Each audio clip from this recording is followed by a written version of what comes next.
again. It's still April 9th. I think it's a Tuesday. Yeah, Tuesday. I don't know what time it is. I think it's like 8 o'clock. Finally got some tea in me. And I made myself a birthday breakfast. Yes, it is my birthday. I thought I'd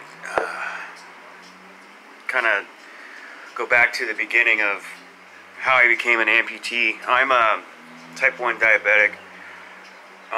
It's hereditary in my family, late onset, so I got it when I was 28, so I got it, I can't even do the math right now, years ago, 2004? Yeah, 2004, found out I was diabetic. So, it takes a while for me to heal, a lot longer than most people. So, fast forward till 2016, yeah, 2016, I started getting sores on my feet from walking a lot. And what I used to do was residential construction, so that also entailed not only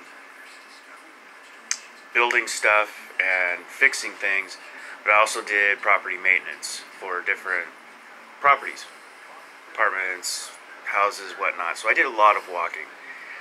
Started showing blisters on my toes. I get like a stage 1 staph infection. They would give me like some silver cream, whatever, and it'd go away. Kept doing that. Kept working in that field. It's what I love to do. I love to build and I love to fix things. And learning from other carpenters, like master carpenters, I got pretty good at it. And I moved out to California from Reno in 2017 to be with my girlfriend, who is now my fiance. We dated many, many years ago, like 1993, 94, I think to 95. And then we went our separate ways, and now we're back together. We stayed in touch throughout the years through Facebook and all that kind of stuff, and then 2017 we decided that we'd get back together and see how it worked. And now somebody just sent me a message, so I totally went squirrel. So we got together. I moved out here to Santa Maria and started all over in working, because I was working for a really great company in Reno, and I'd been there for about a year or so, and so I had to start all over. And I'm originally from California, but I don't know anybody out here anymore, except for everybody in Santa Barbara. So I was working for different labor agencies, and I had to walk to the job site. So on any given morning, I'd be walking 2 miles to 5 miles to work, because I would have to be at the job site before the buses were running, and we didn't have a car. So I started working this one job in Arroyo Grande, so I would have to walk 5 miles to meet up with the owner of the property by 6 o'clock in the morning, go to work, and be walking for between 15 to 25 miles a day, and then 5 miles back home. I started developing a sore in my foot.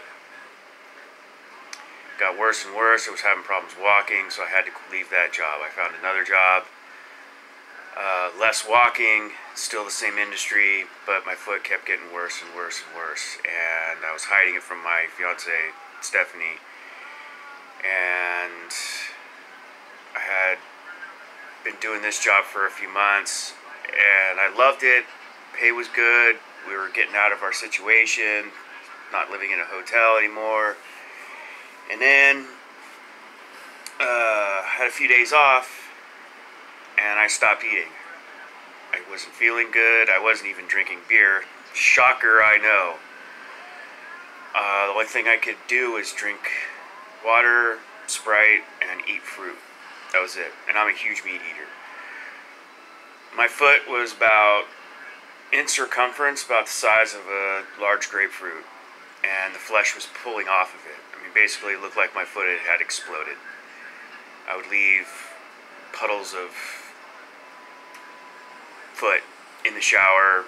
The sheets at the hotel that we were staying at were ruined.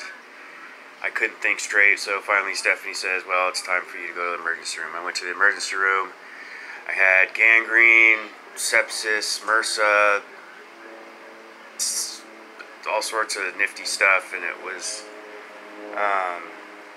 basically I missed, the doctor said if I hadn't come in that day, I probably would have died the next day. I don't know how much of that is true, but if the doctor says it's true, I don't know, maybe he was trying to scare me.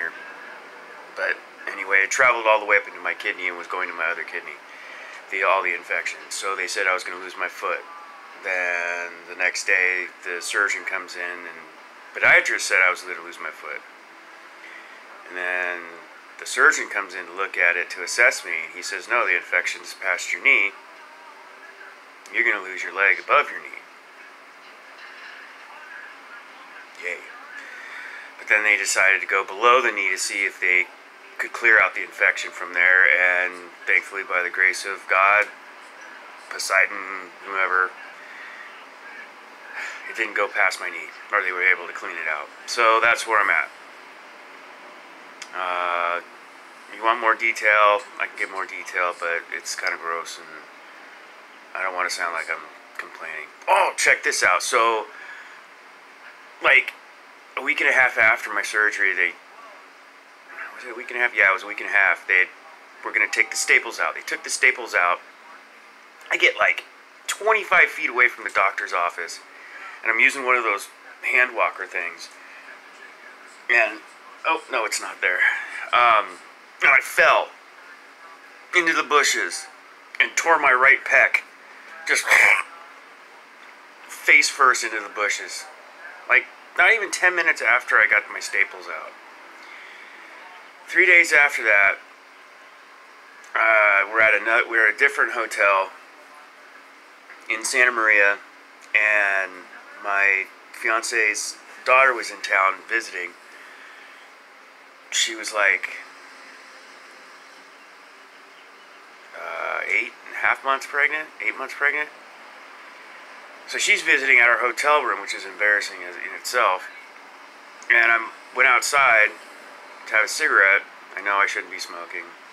Shoot me, please.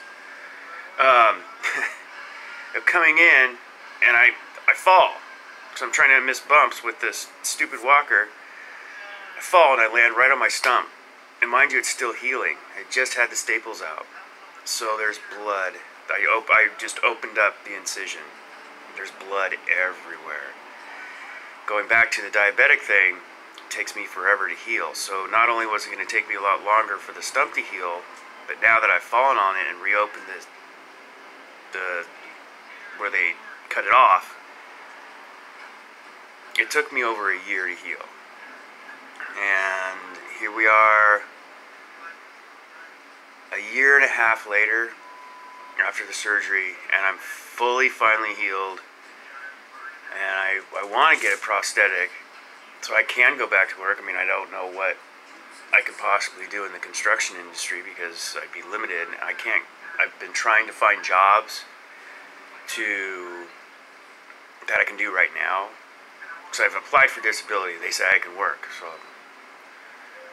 how? Can't do what I used to do because I don't have a leg. Go find an office job. Well, you go into an office and they say, well, you're a fall risk. You think? The prosthetics cost like $12,000. So that's why I'm waiting on the disability. So that's where I'm at. I don't want to seem like a sob story, but I want to give you all, and I hate that word you all, forgive me if I say that, but I hate it when people say y'all. It's like a Texas thing, and that's fine. But we're in California. Leave it in Texas. Please. So I wanted to give everybody an inside view of what Stephanie and I have been going through. Me, but also her, because she's the one supporting us. She's the one going to work at 6 o'clock in the morning and getting home at 4 in the afternoon. And paying for this hotel room that we're in, and whatever else, and that doesn't leave us with much. So there you go. Just trying to keep moving my right foot forward. I'll probably be back on later because I had written some things down that I wanted to talk about, just stupid random thoughts that come into my mind. But it's hot and I need to get some tea or iced tea and turn the fan on. So I'll be back. Hope you guys are having a good day.